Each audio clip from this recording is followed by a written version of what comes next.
Hello my dear students, today we learn trigonometric table in easy way. तो चलिए हम लोग इसको सीखते हैं। जैसे साइन 0 डिग्री का वैल्यू, साइन 30 डिग्री का वैल्यू, साइन 45 डिग्री का वैल्यू, साइन 60 डिग्री का वैल्यू, साइन 90 डिग्री का वैल्यू, सभी का वैल्यू को हम लोग कैसे आसानी तरीके से फाइंड कर सकते हैं और याद भी कर सकते हैं।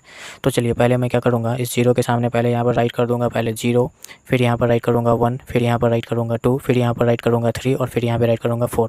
और सभी को 4 से क्या करेंगे, डिवाइड करेंगे। यहाँ भी 4 राइट करेंगे, यहाँ भी 4, इसके नीचे 4 और यहाँ भी 4 और यहाँ भी 4। उसके बाद सब जगह क्या लगाएंगे हम लोग, रूट लगा देंगे। यहाँ भी और यहाँ भी और फिर यहाँ भी और फिर यहाँ भी। अब ध्यान दीजिएगा, 0/4 रूट अंडर 0/4 क्या निकल के आएगा, 0। तो उसी को मैं यहाँ पे राइट कर दूंगा। उसी तरीके से 30 डिग्री का वैल्यू 1/4 करेंगे तो ये रूट से बाहर निकल के आ जाएगा, 1/2 हो जाएगा। उसी तरह से 45 डिग्री, ये तो कट जाएगा, 2 1 जा 2 2 जा 4, तो ये निकल के आ जाएगा हमारा कितना, रूट से बाहर, तो 1/√2 निकल के आ जाएगा।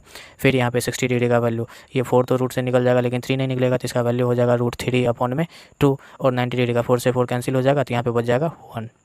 इस तरीके से हम लोगों ने साइन का वैल्यू निकाल लिया। अब कॉस का निकालने के लिए जस्ट इसका क्या करेंगे हम लोग, रिवर्स ऑर्डर कर लेंगे। यहाँ पर 1 है तो यहाँ पे 1 राइट कर लेंगे, यहाँ √3/2 है तो यहाँ पर √3/2 राइट कर लेंगे।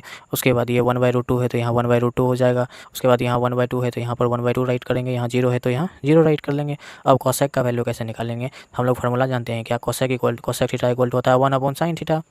तो यहाँ पे 1/0 क्या हो जाता है, 1/0 नॉट डिफाइंड हो जाता है, तो उसी को हम लोग यहाँ पर राइट कर लेंगे, नॉट डिफाइंड। ठीक है। अब यहाँ पे उसी तरह से यहाँ का वैल्यू निकालेंगे, sign cosec equal to 1/sin 1/1/2 कितना निकल के आ जाएगा, 1/1/2 2 निकल के आ जाएगा। उसी तरह से यहाँ से यहाँ भी निकालेंगे 1/1/√2, 1/1/√2 कितना हो जाएगा, √2 हो जाएगा। उसी तरीके से यहाँ 1/√3/2 कितना निकल के आ जाएगा, 2/√3, तो यहाँ पे उसी को हम राइट कर लेंगे। और उसके बाद यहाँ का वैल्यू 1/1 कितना निकल के आ जाएगा, 1। और कोसेक जो होता है, कोसेक का जस्ट यहाँ पे रिवर्स ऑर्डर लिख देंगे। यहाँ पर 1 है तो यहाँ पर 1 राइट करेंगे, यहाँ पे 2/√3 है तो यहाँ पे 2/√3 राइट कर लेंगे। और यहाँ पर √2 है तो यहाँ पर √2 राइट करेंगे, यहाँ 2 है तो यहाँ पर 2। और नॉट डिफाइंड को शॉर्ट में हम लोग NDV राइट कर सकते हैं। अब tan थीटा इक्वल टू हम लोग क्या जानते हैं formula, sin theta upon cos theta. तो 0/1 क्या होता है, 0 हो जाता है, तो उसको हम लोग यहाँ पे राइट कर लेंगे।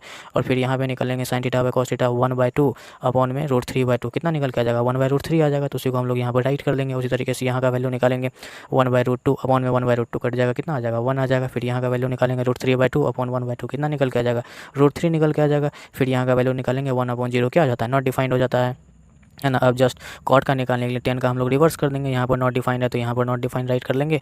यहाँ पर √3 है तो √3 को राइट कर लेंगे। यहाँ पर 1 है तो 1, और फिर इधर 1/√3 है तो यहाँ पर 1/√3 राइट करेंगे। और यहाँ पर 0 है तो यहाँ पर 0 राइट कर लेंगे। इस तरीके से हम लोग इतने आसानी तरीके से क्या कर सकते हैं, ट्रिग्नोमेट्रिक टेबल को तैयार कर सकते हैं। Thank you for watching my video.